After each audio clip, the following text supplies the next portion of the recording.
Sebelumnya, Assalamualaikum warahmatullahi wabarakatuh. Yang terhormat Ibu Sri Mulyati MPD selaku dosen mata kuliah kajian kurikulum SD dan teman-teman kelas 5A yang saya cintai. Di sini kami dari kelompok 3 yang beranggotakan 3 orang. Yang pertama saya sendiri yaitu Susi Kurniawati, yang kedua Sariska Inka Pratiwi, dan yang ketiga Nur Indah Fitriah. Di sini kami akan membahas materi yang berjudul Peraturan Menteri Pendidikan dan Kebudayaan Nomor 22 Tahun 2016 tentang standar proses. Yang pertama yaitu A. Permendikbud Nomor 22 Tahun 2016 tentang standar proses.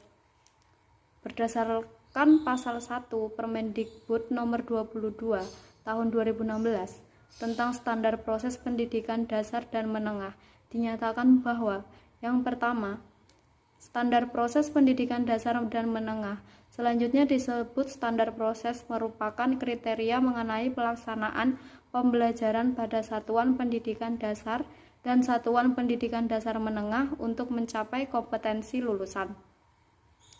Yang kedua, standar proses sebagaimana dimaksud pada ayat 1 tercantum pada lampiran yang merupakan bagian yang tidak terpisahkan dari peraturan menteri ini.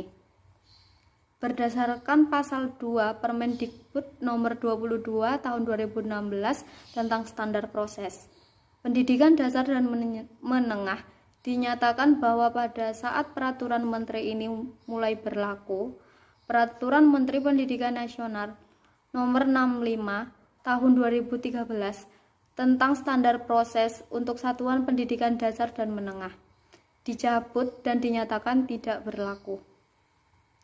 Berdasarkan lampiran Permendikbud Nomor 22 Tahun 2016 tentang standar proses pendidikan dasar dan menengah, dinyatakan bahwa komponen RPP terdiri dari yang pertama, identitas sekolah yaitu nama satuan pendidikan.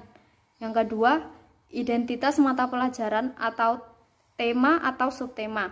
Yang ketiga, kelas atau semester. Yang keempat, materi pokok. Yang kelima, alokasi waktu ditentukan sesuai dengan keperluan untuk mencapai KD dan beban belajar dengan mempertimbangkan jumlah jam pelajaran yang tersedia dalam silabus dalam kompetensi dasar yang harus dicapai. Yang keenam, tujuan pembelajaran yang dirumuskan berdasarkan kompetensi dasar dengan menggunakan kata kerja operasional yang dapat diamati dan diukur, yang mencangkup sikap, pengetahuan, dan keterampilan. Yang ketujuh, kompetensi dasar dan indikator pencapaian kompetensi. Yang kedelapan, materi pembelajaran memuat fakta, konsep, prinsip, dan prosedur yang relevan dan ditulis dalam bentuk butir-butir sesuai dengan rumusan indikator tercapai kompetensi. Yang kesembilan, metode pembelajaran digunakan oleh pendidik untuk mewujudkan suasana belajar dan proses pembelajaran agar peserta didik mencapai KD yang disesuaikan dengan karakteristik peserta didik dan KD yang akan dicapai. Yang ke-10, media pembelajaran berupa alat bantu proses pembelajaran untuk menyampaikan materi pelajaran. Yang ke-11, sumber belajar dapat berupa buku, media cetak dan elektronik, alam sekitar, atau sumber belajar lain yang relevan.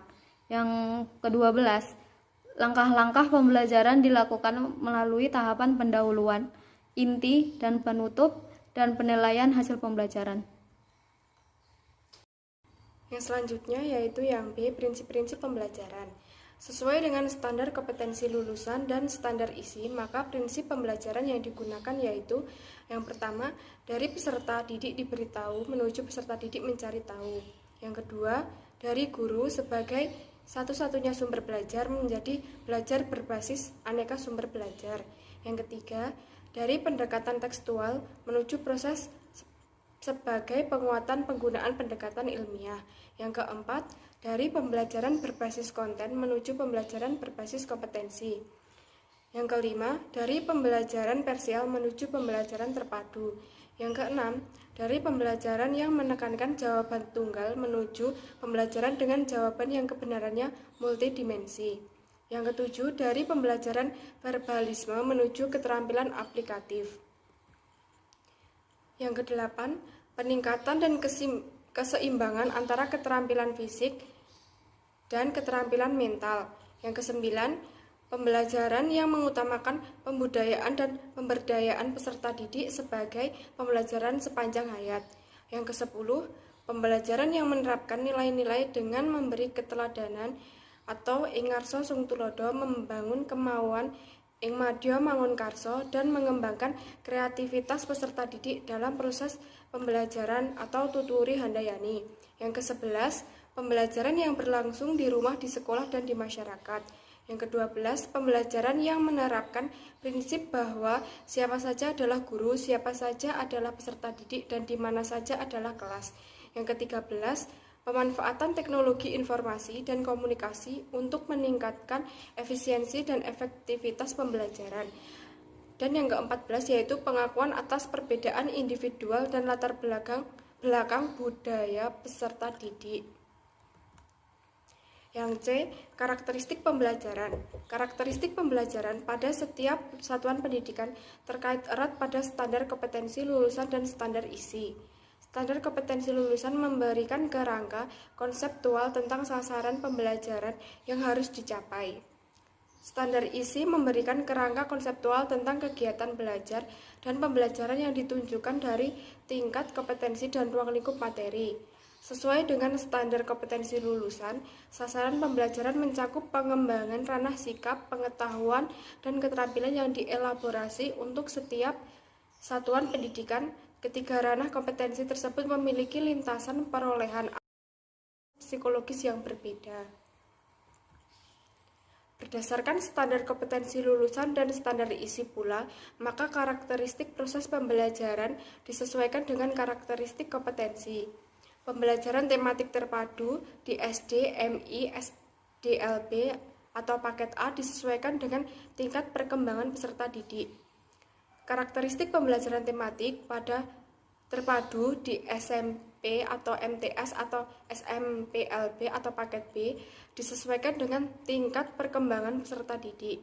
Proses pembelajaran di SMP atau MTS atau SMPLB atau paket B disesuaikan dengan karakteristik kompetensi yang mulai memperkenalkan mata pelajaran dengan mempertahankan tematik terpadu pada IPA dan IPS. Karakteristik proses pembelajaran di SMA atau MA atau SMALB atau MAK atau paket C atau paket C kejuruan secara keseluruhan berbasis mata pelajaran meskipun pendekatan tematik masih dipertahankan. Selanjutnya yaitu D. Pendekatan pembelajaran. Secara umum, pendekatan belajar yang dipilih berbasis pada teori tentang taksonomi tujuan pendidikan yang dalam 5 dasawarsa terakhir yang secara umum sudah dikenal luas. Berdasarkan teori taksonomi tersebut, capaian pembelajaran dapat dikelompokkan dalam 3 ranah, yakni ranah kognitif, afektif, dan psikomotor. Penerapan teori taksonomi dalam tujuan pendidikan di berbagai negara dilakukan secara adaptif, sesuai dengan kebutuhannya masing-masing. E. Pelaksanaan pembelajaran. Desain pembelajaran untuk melaksanakan proses pembelajaran dirancang dalam bentuk silabus dan rencana pelaksanaan pembelajaran atau yang dikenal dengan istilah RPP. Persyaratan pelaksanaan proses pembelajaran yakni dengan mengalokasikan waktu, jam tatap muka pembelajaran, rombongan belajar, maksudnya jumlah peserta didik, buku teks pelajaran, pengelolaan kelas dan laboratorium, pelaksanaan pembelajaran merupakan implementasi dari RPP. Langkah-langkah yang harus dilakukan meliputi kegiatan pendahuluan, inti, dan penutup. Selanjutnya yaitu F. Penilaian proses dan hasil pembelajaran. Penilaian proses pembelajaran menggunakan pendekatan penilaian otentik atau authentic assessment yang menilai kesiapan peserta didik, proses, dan hasil belajar secara utuh. Keterpaduan penilaian ketiga komponen tersebut akan menggambarkan kapasitas, gaya, dan perolehan belajar peserta didik yang mampu menghasilkan dampak instruksional atau instructional effect pada aspek pengetahuan dan dampak pengiring atau nurturing effect pada aspek sikap.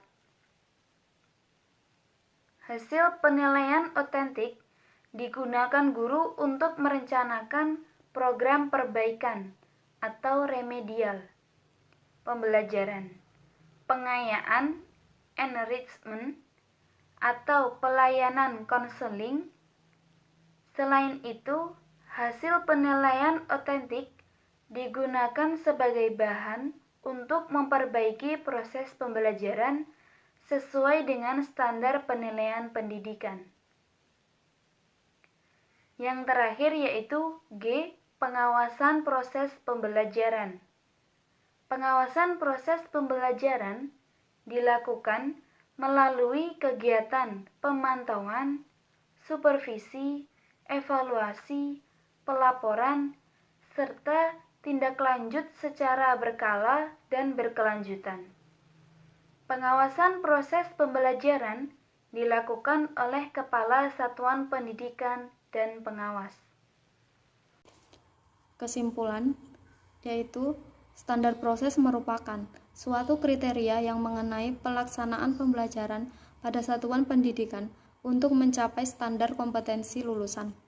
Standar proses dikembangkan mengacu pada standar kompetensi lulusan dan standar isi yang telah ditetapkan sesuai dengan ketentuan dalam Peraturan Pemerintah Nomor 19 Tahun 2005 tentang Standar Nasional Pendidikan.